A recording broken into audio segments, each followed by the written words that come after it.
सबसे कातिल गौतमी पाटील।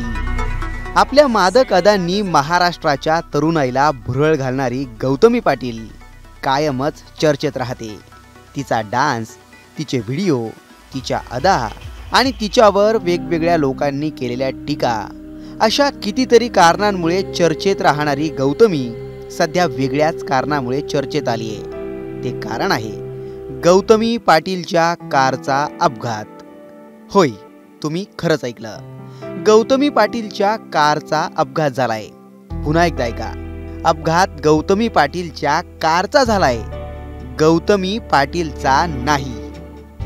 तुम्ही म्हणाल कहना क्या चाहते हो, नेमकं प्रकरण काय? अपघात झाला पण आणि नाही पण झाला, नेमका मॅटर आहे तरी काय? तेच सविस्तर पाहूयात। तर मंडळी, ही घटना पुण्यात घडली आहे। वेळ पहाटेची। पुणे मुंबई बंगळुरू महामार्गावरील वडगाव पुलाजवळ एक हॉटेल आहे। त्याच हॉटेल समोर एक रिक्षा उभी होती। त्या रिक्षामध्ये ड्रायव्हर आणि 2 प्रवासी बसलेले होते। याच रिक्षाला भरधाव वेगानं येणाऱ्या एका कारनं थेट धडक मारली। धडक इतकी जोरदार होती की रिक्षाचा अक्षरशः चक्काचूर झाला। ही रिक्षा पाहून तुम्ही ही कल्पना करू शकतात की रिक्षातील प्रवासी किती गंभीर जखमी झाले असतील। ते जखमींना तात्काळ रुग्णालयात दाखल करण्यात आलं।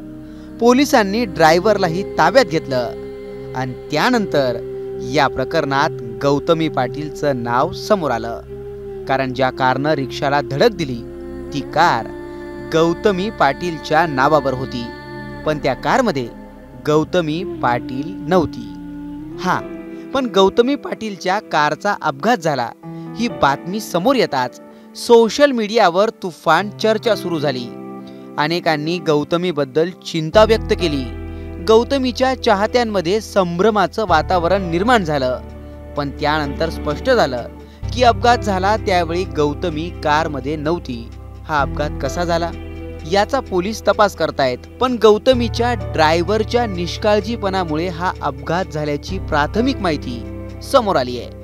या निमित्तानं पुन्हा एकदा महामार्गावरील सुरक्षेच्या प्रश्नांकडे लक्ष वेधलं गेलंय। भरधाव गाड्या, बेदरकार वाहन चालक आणि निष्काळजीपणामुळे वारंवार अपघात घडतायत। सुदैवानं अपघात झाला त्यावेळी गौतमी पाटील कारमध्ये नव्हती, त्यामुळे गौतमीच्या चाहत्यांनी टेन्शन घ्यायचं कारण नाहीये। गौतमी सुरक्षित आहे। तुम्हाला याबाबत काय वाटतं? कमेंट करून नक्की कळवा।